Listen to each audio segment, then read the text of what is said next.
How you doing? I'm Matt DeBow, and I'm here to talk to you about light in medicine, but especially the different types of light that affect us.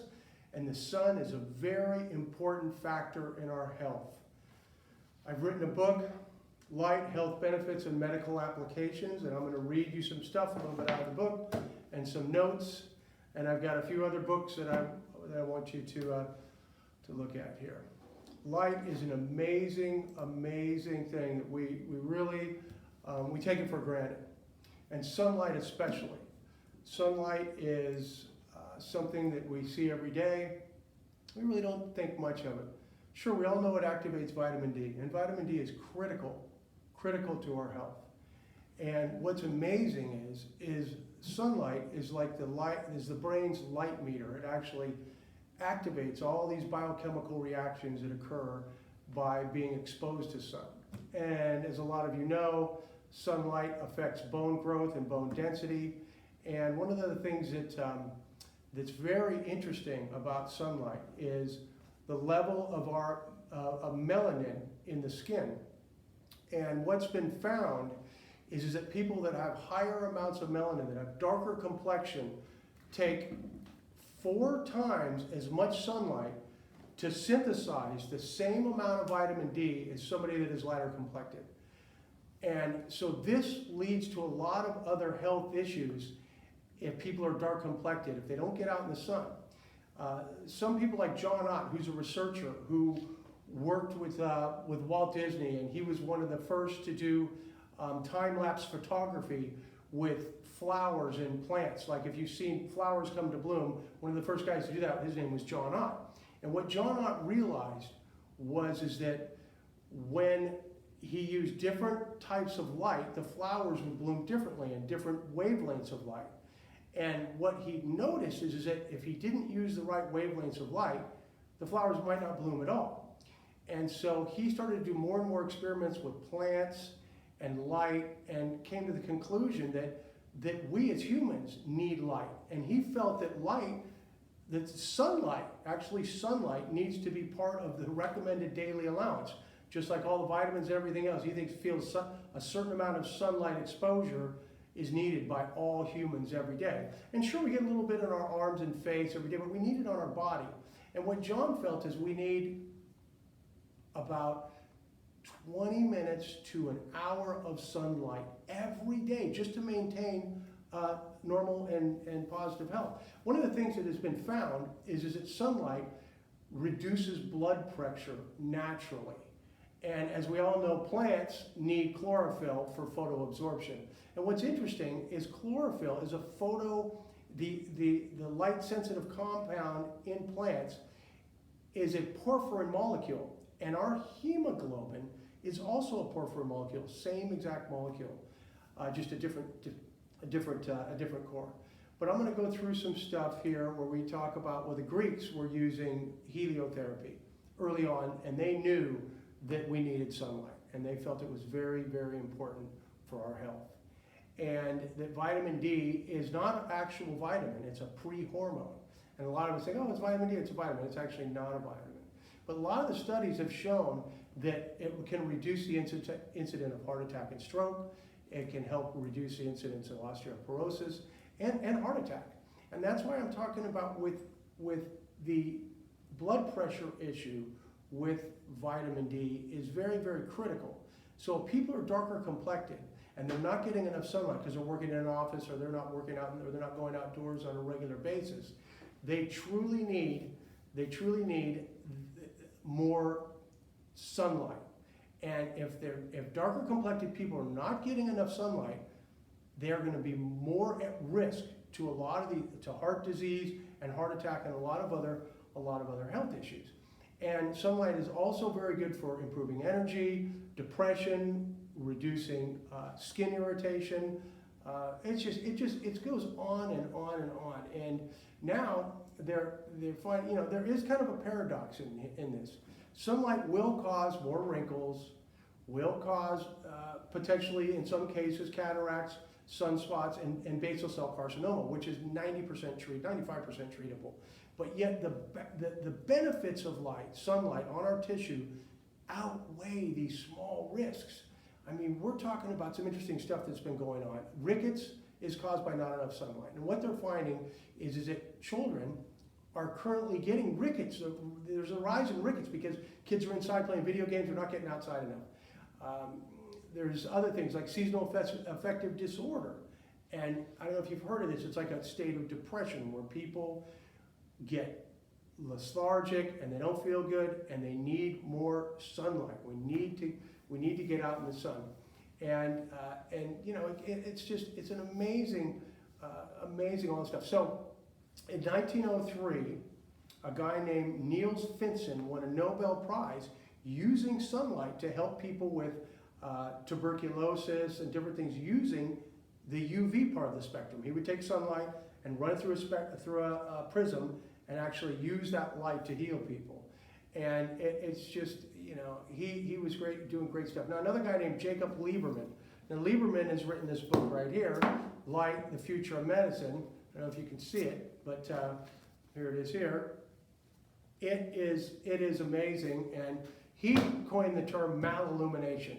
He feels that that we really need to get more sunlight because of the just because we don't get enough, and he just came up with that term. Sorry, I got somebody over here signaling me something. So there was a Swiss director of a therapeutic institute, and he wrote a book called Curing with the Sun, and his name was Augustin Rollier, and August basically came up with some very, very interesting things that he felt he was having success healing with light. And I'm just going to read a list here of some of these things. He, from what he found, tuberculosis, anemia, gout, just on and on, arthritis, eczema, acne, lupus, asthma, kidney problems. He found success using sunlight to treat these things at his institute.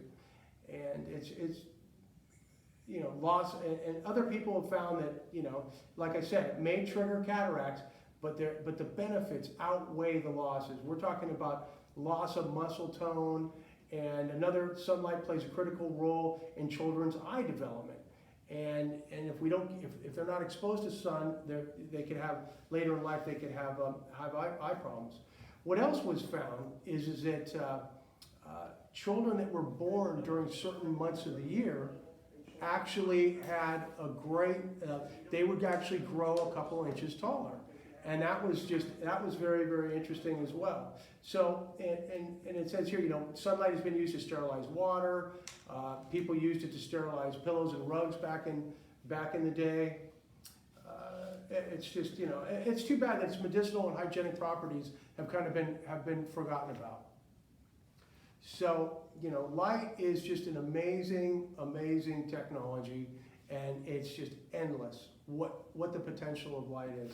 I'm going to go through a few more things. They say that the pineal gland is basically the light meter, and that pineal gland, it's very critical for us to get light into our eyes, and the light that goes into our eyes needs to be unadulterated. We need to have sunlight in our eyes without sunglasses. And I'll go into this a little bit here. We evolved under the sun. Sun would come up, serotonin kicks in. Sun goes down, melatonin kicks in.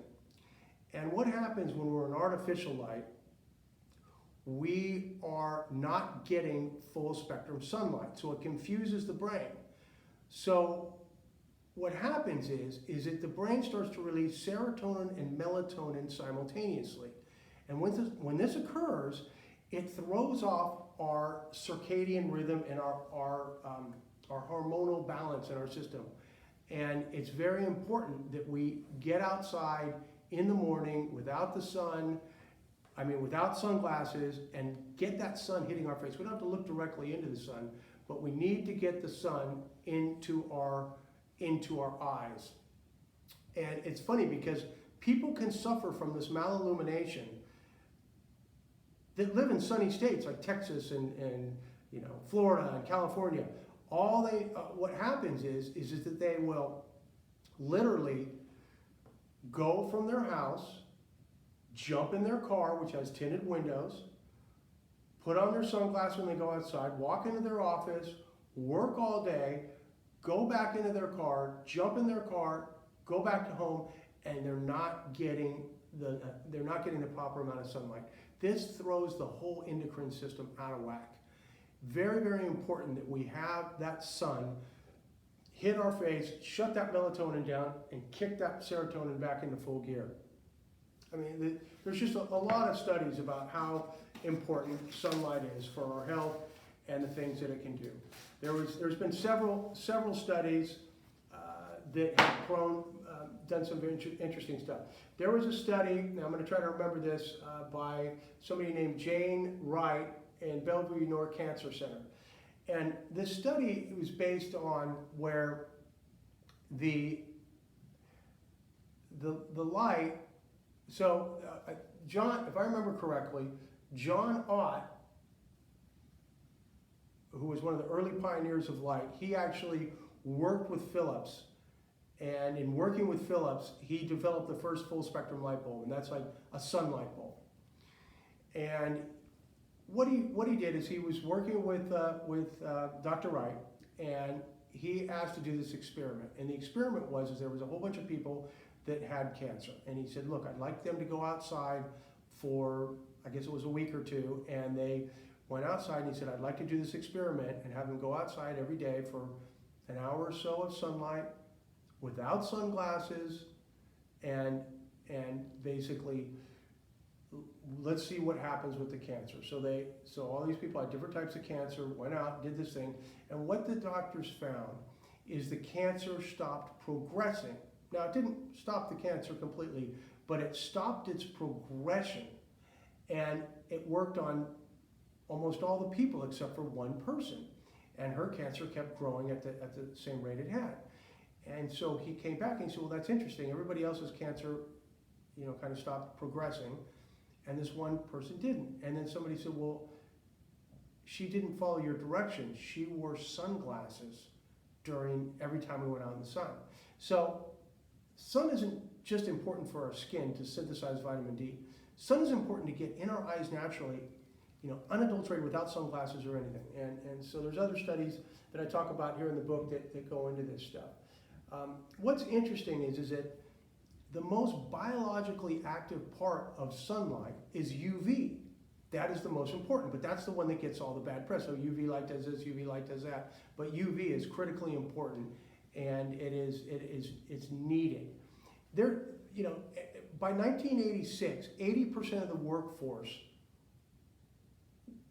works inside, and what's happening is that vitamin D is deprivation, or people just do not have high enough levels of vitamin D, and it's nearly at a pandemic level right now.